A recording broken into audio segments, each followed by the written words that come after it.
আসসালামু আলাইকুম রহমতুল্লাহ। সম্মানিত ভিউয়ার্স, আমি দ্বিতীয় ভিডিওতে লিম্ফ্যাটিক সিস্টেমের মধ্য আলোচনা করেছিলাম। আজ আমরা আলোচনা করব যা লিম্ফ্যাটিক সিস্টেমের লিঙ্গীয় পার্থক্য ব্যাখ্যা হয়ে থাকে বা পার্থক্য হয়ে থাকে। আসুন আমরা আলোচনায় অংশগ্রহণকারী। কিছু গবেষণায় দেখা গেছে যে পুরুষ এবং মহিলাদের মধ্যে লিম্ফ্যাটিক সিস্টেমের গঠন এবং কার্যাবলী হরমোন এবং জিনগত কারণের উপর নির্ভরশীল। মহিলাদের মধ্যে পরিলক্ষিত কিছু সহজাত কার্ডিও প্রোটেক্টিভ বৈশিষ্ট্য, যেমন হৃদরোগের ঝুঁকি কম থাকা, হৃদযন্ত্রের লিম্ফ্যাটিক সিস্টেমের পার্থক্যের সাথে সম্পর্কিত হতে পারে। How does the lymphatic system work with the circulatory system?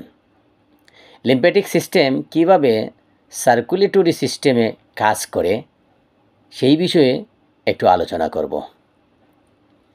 তরল ভারসাম্য এবং রোগ প্রতিরোধ ক্ষমতা বজায় রাখার জন্য লিম্ফ্যাটিক সিস্টেম রক্ত সঞ্চালন অবস্থায় সাথে কাজ করে। এটি একটি নিষ্কাশন ব্যবস্থা হিসেবে কাজ করে। টিস্যু থেকে অতিরিক্ত তরল এবং বর্জ্য পদার্থ সংগ্রহ করে রক্ত প্রবাহে ফিরিয়ে আনে। এটি তরল জমা অর্থাৎ ফোলাভাব যেটা রোধ করে এবং ব্যাকটেরিয়া এবং কোষীয় ধ্বংসাবশেষের মতো ক্ষতিকারক পার্থক্যগুলিকে ফিল্টার করতে সাহায্য করে থাকে। এখানে আরও বিস্তারিতভাবে যদি আমরা বলতে চাই তাহলে দেখা যাবে ফ্লুইড ড্রিঙ্কস, তরল নিষ্কাশন।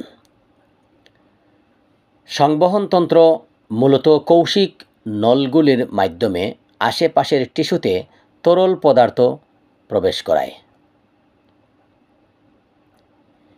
এই লিক হওয়া তরল, যাকে এখন লিম্ফ বলা হয়, তাতে বর্জ্য পদার্থ, প্রোটিন এবং অন্যান্য পদার্থ থাকে, যা রক্ত প্রবাহে সরাসরি পুনরায় শোষিত হওয়ার পক্ষে খুব বড় হয়ে থাকে। লিম্ফ্যাটিক সিস্টেমের জাহাজগুলি টিস্যু থেকে এবং এই লিম্ফ সংগ্রহ করে থাকে। এরপর লিম্ফ্যাটিক জাহাজগুলি লিম্ফকে রক্ত প্রবাহে ফিরিয়ে নিয়ে যায়, সাধারণত